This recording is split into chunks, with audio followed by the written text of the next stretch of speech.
So, John, we got something pretty technically ambitious planned for tonight. Being completely honest, I'm not even exactly sure what we have planned. I'm just back from Butler PA. How are you? I'm doing well. Special Sunday edition of Assassination in Butler, Assassination Attempt in Butler. And we didn't talk about it in Friday's show for safety reasons, but you just went to Butler and you just got back, right? I mean, Yeah, you were like minutes ago. driving hours ago? Yeah, you Yeah. were driving most of the day today. So we wanted to get a chance to talk about that event and what you learned, what you saw at that event. And we were talking about you were in Butler a week ago, Monday.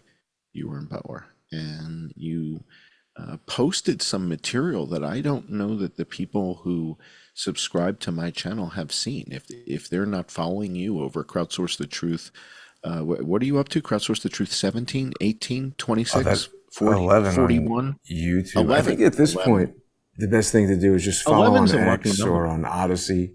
They keep kicking off but YouTube. It's 11's a good George's number. idiot brother. Yeah, but 11's a good number. So you got Crowdsource the Truth 11 on YouTube, and then you've got Crowdsource the Truth, period, on Odyssey and Rumble, and you're on Twitter at JG underscore, JG is Jason Goodman, underscore CSTT, Crowdsource the Truth.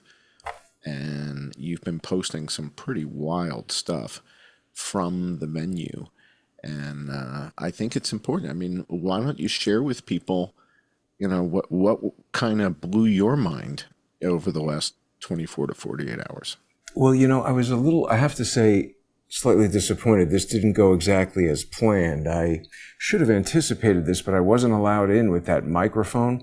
They sent this big list of stuff that you were not allowed to bring, and microphones were not on that list. But of course, when I got there, they said no microphone. And it's a pretty expensive microphone, so I didn't want to throw it away. And my plan was to go back to the car, which wasn't too far, and drop the Right, microphone and come back. And when I right, got to the car, I realized, I'm finally, the mobile network was so saturated. It's pretty annoying that this is a current limitation of mobile cellular phone networks, but you couldn't get anything out. Now, when I walked to the parking lot, I was right. on another tower or something, so I now had good full speed, uploaded the video so everybody could see it. My understanding is that when the president arrives, they use cell phone jamming technology until he leaves the van. Oh, no, no, no. I mean, like I read this, Maybe. like this is Yeah. official stuff. Right. And there was even like a time frame that they jam the signal 10 or 15 minutes before he arrives, before the motorcade arrives.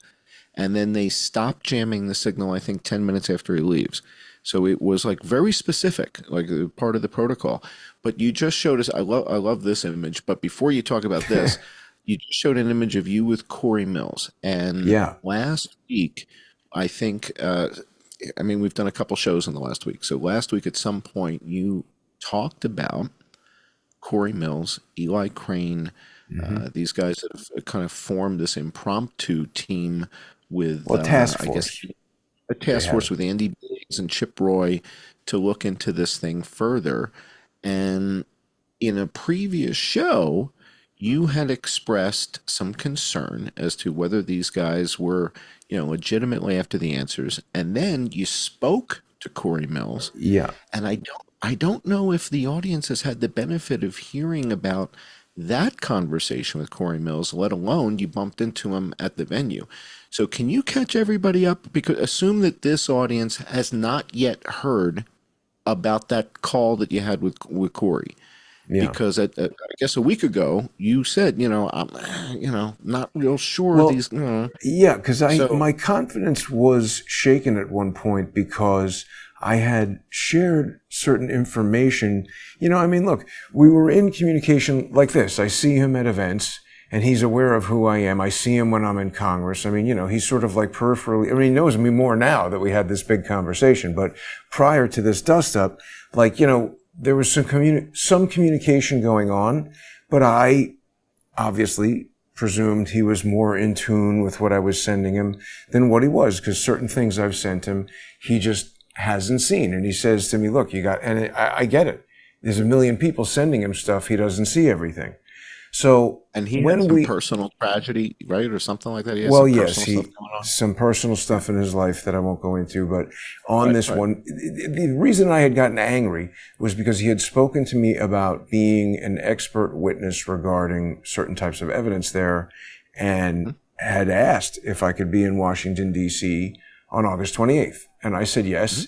And they were even talk of plane tickets and stuff. And I said, look, I'm not going to use airports, so just let me know. And then the 28th was coming up, and I was like, hey, do you want me there or not? And there was no response.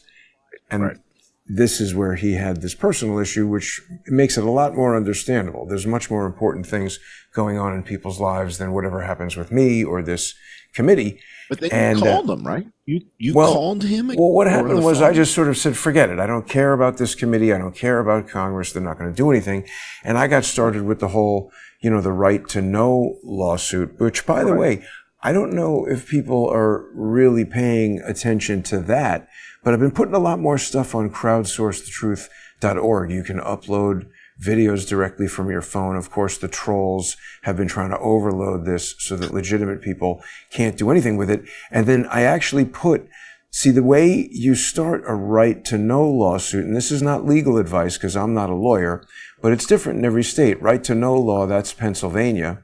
And so I read the thing, and one of the ways you can trigger this type of right to know lawsuit is with a letter detailing the deficiencies with regard to this right to know law. And this has to do with when they responded and what the different sections of it, it mandates that the time for the response is not to exceed 5 business days. And unfortunately, Detective Sedlicek took a lot longer, so she violated it. So now we get to talk about it with the Open Records Bureau, and they want evidence. So I submitted all my communications. I submitted all my communications to her.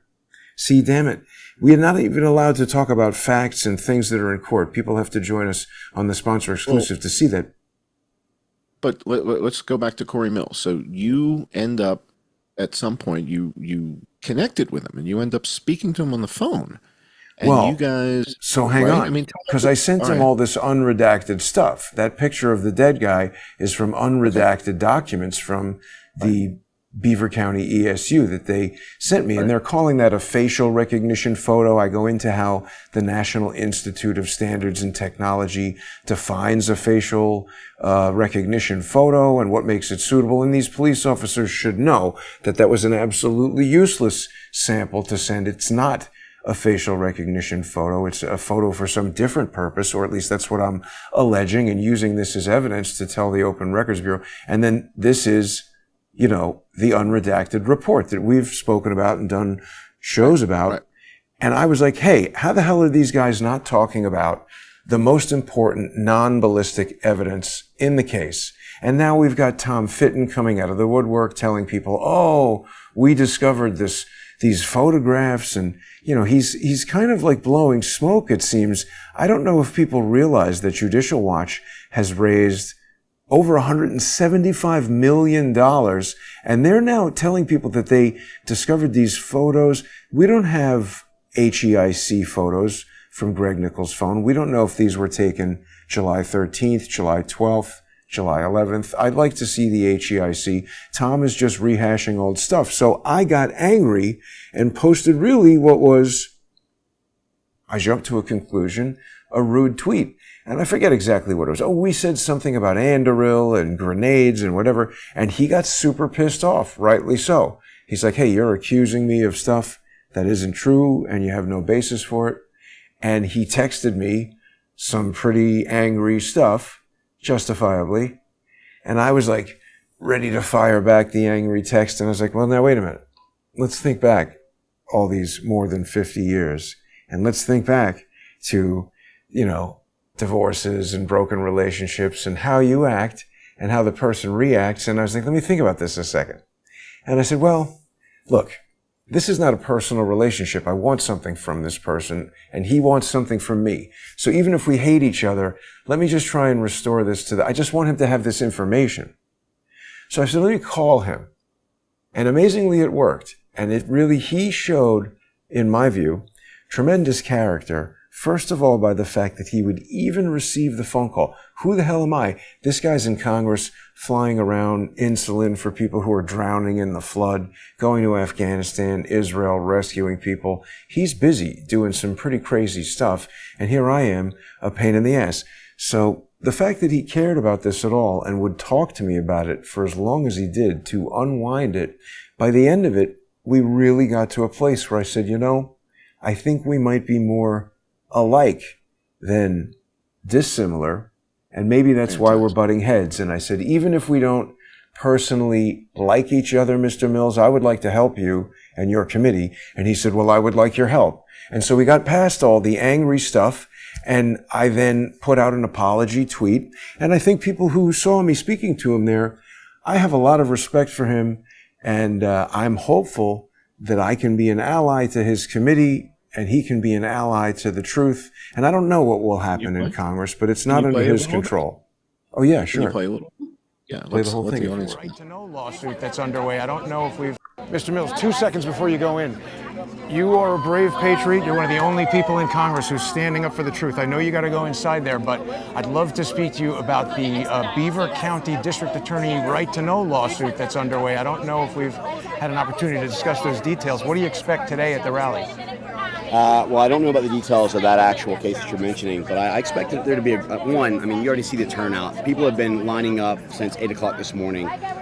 People are encouraged by President Trump's strength. And I'll tell you something, courage is contagious. And I think that you see that here in Butler today. And I think that not only that, but people are here to join that rally cry of fight, fight, fight. They believe in our constitutionality. They believe in the America First agenda. And I think that you're seeing this pan out in the numbers. I mean, you couldn't get Kamala Harris and Joe Biden to put a group together like this if they had announced it 10 months out. And you're seeing right now Americans turn up knowing what took place here not long ago, not in fear, but in support of our president. And so I think that while this is a fantastic thing, let's turn out on November 5th and let's go ahead and make America great again. You're a model for courage as well. You've been helping people who are struggling from the floods in North Carolina. You were there yesterday. You're here today. It's amazing, Mr. Mills. Well, I've been there for 5 days. I'm not unfamiliar to this. We conducted the first successful overland rescue of Americans out of Afghanistan in 2021. Only 4 days after the event on October 7th, that took the lives of 1,200 innocent people in Israel. We were conducting our first rescues, pulled 255 Americans in total out of Israel. Conducted the first rescues out of Haiti, 23 Americans and 59 mentally, physically disabled children out of Haiti this year. And we're here in North Carolina, been there for 5 days, dropped 22,000 pounds of supplies, non-perishables, medicines, everything from insulin, which is needed for our type 1 diabetics, to diapers and food, urgently needed care, but also Starlink systems that we were setting up in different areas across Western North Carolina so people can get off the missing persons list and have connectivity to their families. So doing medevacs, doing search and rescues. And so, again, if Joe Biden and his administration is not willing to do this job, the average American will step up. This is Americans helping Americans, and that's what really matters. And I commend you, sir, as a model of courage. Will we see a Cory Mills for president campaign someday? I don't know about all of that. I hope so. I'm blessed to be able to serve the people. Be well, sir. America See you first. soon. Take care. Cory Mills right there, everybody. So there you go. I mean, I think he would appreciate that I'm on his side, and he's doing things. He wants to do the right thing. Again, his hands are tied in that committee. He also explained certain things to me that were said during the committee that I didn't understand. He said he was talking about us, that he wants us to be in there, but he's not in charge of that committee. Well, and things are more complicated than maybe they appear on the surface. Right. And that takes us to something that I hope you can cue this up for the audience. There was a hit piece written about Eli Crane, and it looks like it may have come from the New York Times, but what is it? DNews, DNYUZ, did the story, and it was like, this is interesting. And so there are aspects in the story that I didn't know. And I thought it might be interesting to share this with the audience. Like, for example, I think we played the clip when it was Representative Lauren Lee asked Eli Crane and Cory Mills, what else should we be looking at? Who else should we be talking to? And Eli Crane said, you should probably look at this John Cullen footage of this back row of the bleachers. It shows ballistic evidence and stuff. Okay, well, turns out this seems like it's a hot potato. All of a sudden, it's like, well, why would evidence be a hot potato? Why would you not want to look at certain evidence? They hate evidence. So it's pretty strange. But the article also brings up a whole bunch of like historic stuff about Eli Crane. Quite honestly, I didn't know who Eli Crane was until all this stuff happened and he went on the won damn Shark Tank. But I didn't know any of the stuff about Eli Crane. I didn't know anything about the guy until all this stuff happened. And he, you know when it was? It was when he went to Butler and he was the first guy to mention the water tower. Right. He was the first guy to say the second we got it. Nobody He said up the there first. this time. Well, still nobody? There was nobody up there? I looked a couple times. So somebody saw some radio array or something that wasn't there before. Maybe. Interesting. I don't know. But he was the first guy to say, well, who was up on the water tower? Like, meaning Secret Service. Like, we should have had a guy on the water tower and shoot the kid on the roof. Right. And he's like, that's the first place I would have been. Yeah. So he was the first guy to introduce this notion of the water tower. And that's how I became aware of him. This article talks about some other stuff in his past. So we learned about the Shark Tank stuff and that he's got the company, or he sold the company that made the bottle openers made out of 50 caliber bullets. So this article, boy, again, this to me, it's like you read this stuff, it's like, well, what'd they say? What's the biggest thing they say here that shocked you? Well, let's take a look. Let's take a look at it. I mean, you're going to be stunned by this. Let me read the first paragraph. You read the second. All right. So let's start at the beginning. What's the headline? The headline says, as lawmaker claims Trump's shooting was an inside job, GOP indulges him. GOP, Grand Old Party. The Grand Old Party is the GOP, and that's the Republicans. He posits, so he is Eli Crane, he posits that there is a mole within Donald Trump's Secret Service detail and warns that the former president should bolster his private security to watch the watchers. He says he's skeptical that the FBI will get to the bottom of the first attempted assassination against Mr. Trump. Even if they do, he declares, I don't believe they would give us the truth. He has repeatedly raised the possibility that the shooter who tried to assassinate Mr. Trump in July at an open-air rally in Butler, PA, did not act alone, and that the gunman who was arrested last month in what the FBI described as a second assassination attempt of its Florida golf course was an asset of a foreign adversary who was being handled. Representative Eli Crane, first-term Republican from Arizona, has been everywhere that will have him. Well, that should he get a red A and put that on his skirt? I mean, he's been everywhere. Every politician does that. That's not nice. Promoting conspiracy theories. Oh no, here we go. Conspiracy theories. He's promoting conspiracy theories about the assassination attempts against Mr. Trump, despite all evidence that such theories are false. Whoa. Oh, No, exactly. wait. Where's the evidence which evidence is counteracting my evidence? They just say this. This is stipulating reality right here. Obviously, the evidence... Is there a byline on the article? Let's see if we can find who the author is. Let's see if there's a byline here. Probably no. It's just in news. Right. Doesn't tell you who There's wrote no it. author. Don't you love those stories? Yeah, They this shouldn't even be taken seriously.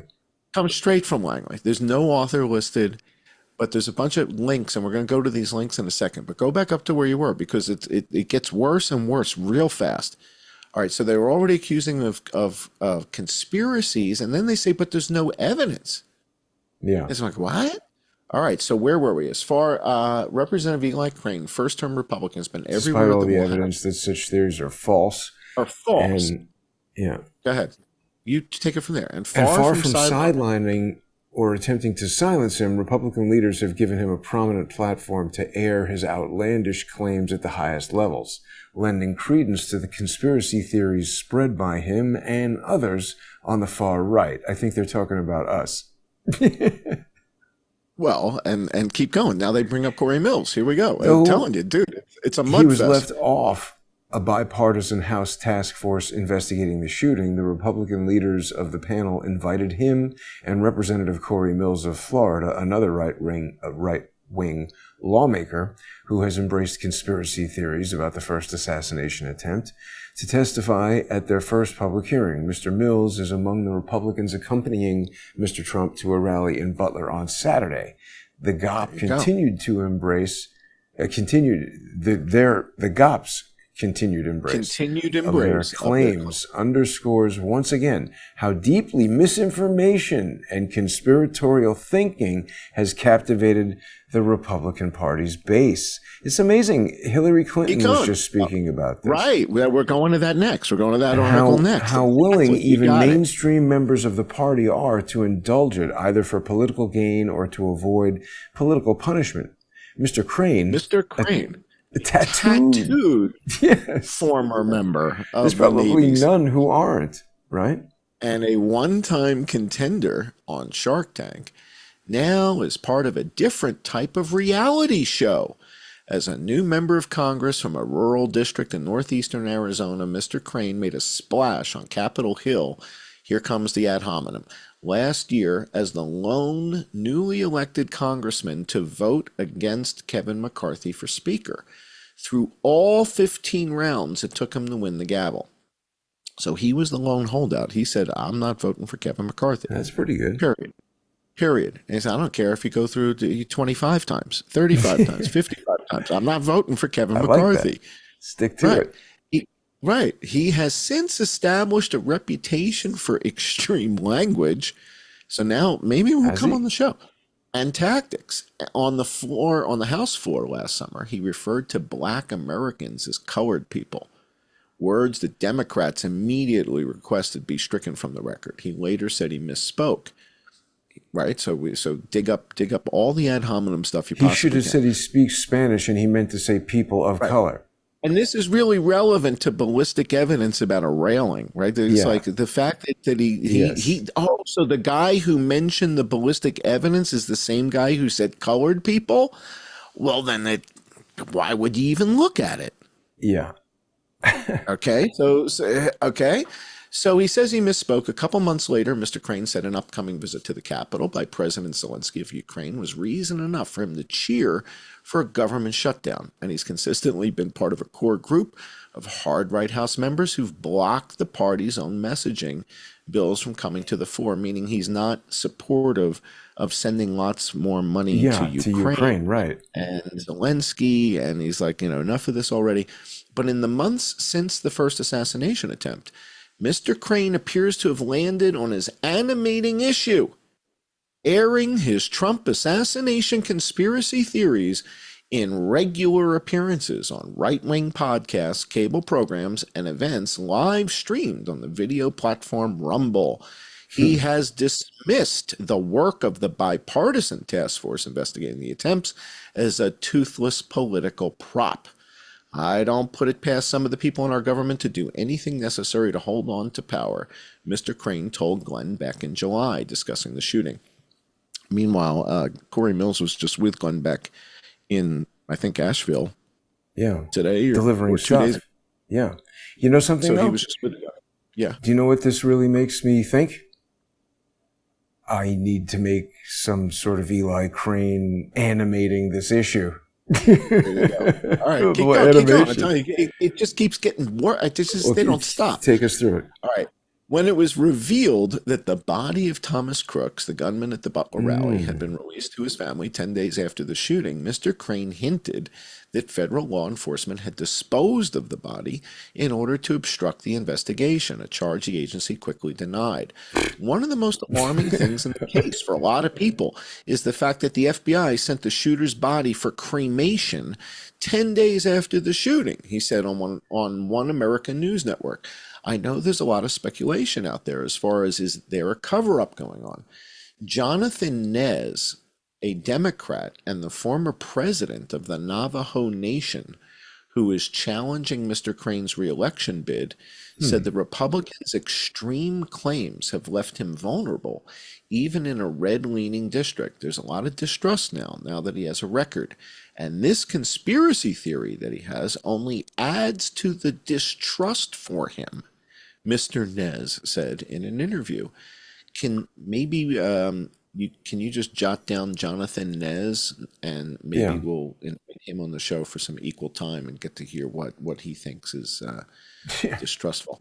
But he conceded that there was also a lot of financial upside to Mr. Crane's rhetoric.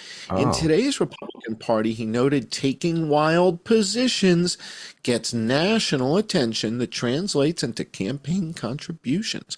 Mr. Crane, for instance, so he should be campaigning he should drag me around with him. We would raise billions. Often campaigns with Representative Matt Gaetz of Florida, a hard-right lawmaker with a growing national profile. He's feeding the far-right audience what they want to hear and fundraising off of that, Mr. Nez said. As he mounts his alternative theories, Mr. Crane has also complained that Speaker Mike Johnson did not select him to serve on the official task force and plunged ahead with his own parallel investigation. Mr. Johnson has not done anything to dissuade that effort. On the day that the official task force was visiting Butler to scrutinize the scene, Mr. Crane and his cohorts staged an unauthorized hearing at the Heritage Foundation in Washington, calling their own witnesses, including rat bastard Eric Prince, the former head of security contractor Blackwater, and a prominent Trump supporter who has also elevated conspiracy theories in the past, and Dan Bongino, a right-wing commentator who really doesn't do much other than make comments. Right. Mr. Crane and Mr. Mills also took their own trip to Butler. Mr. Crane's efforts have received a major boost from the right-wing media echo chamber, making him all but impossible for the Republicans on the official task force to ignore. That's good. So instead of trying to quiet him, House Republicans have accommodated him. Oh my gosh. At the hearing last week, Mr. Crane encouraged lawmakers to explore the possibility that a second gunman was working with Mr. Crooks. Democrats walked out. Ridiculous. He's asking them to look at evidence, and they're like, oh, we're not going to do that. That's a conspiracy theory. I didn't know this. I didn't know they walked out. So that's we watched the footage of him saying this. You just see the camera on him. The Democrats walked out of the room. Ridiculous. So let's take this in for a second. At the hearing last week, Mr. Crane encouraged lawmakers to explore the possibility that a second gunman was working with Mr. Crooks. The Democrats walked out. I don't want to be any part of spreading conspiracies. Wow. But what if there is a conspiracy and we want to look at the evidence and basically expose it? They don't care. All right. They don't want do me a favor. Conspiracies. Click on the hot link where it says Mr. Crane encouraged lawmakers, and let's see where this goes. New York Times. All right. So now the New York Times is covering the fact that Eli Crane is encouraging Congress to look at my cockamamie video of the back row of the bleachers. This is now in the New York Times, and it says it promoted conspiracy theories that it was an inside job or was carried out by more than. So, holy moly, now the New York Times. Now, the question is, if there's evidence, and the way Eli Crane presented it is, look at the evidence. If you think there's no there, then we'll move on. But they're already passing judgment without looking at the... Exactly. We don't want to hear about conspiracies, even if they exist. Now, wait a minute, John. We've got to make our way here over to the sponsor exclusive segment where we're going to be able to go deeper into this, answer some of these questions, and raise some others. I've got some footage from Butler. You've got some stuff. I don't know. We got a lot of stuff to get to. So we've got GigaSync to talk about, but people aren't going to want to miss this. If you aren't already, please visit subscribestar.com/IamJohnCullen or Patreon.com/IamJohnCullen patreon.com/IamJohnCullen. You can sponsor John there, and you can sponsor Crowdsource the Truth on odyssey.com/@crowdsourcethetruth, crowdsourcethetruth.substack.com, and subscribestar.com or patreon.com/crowdsourcethetruth. Stay with us. We've got a lot to talk about, stuff people have never seen before, all New kinds footage. of...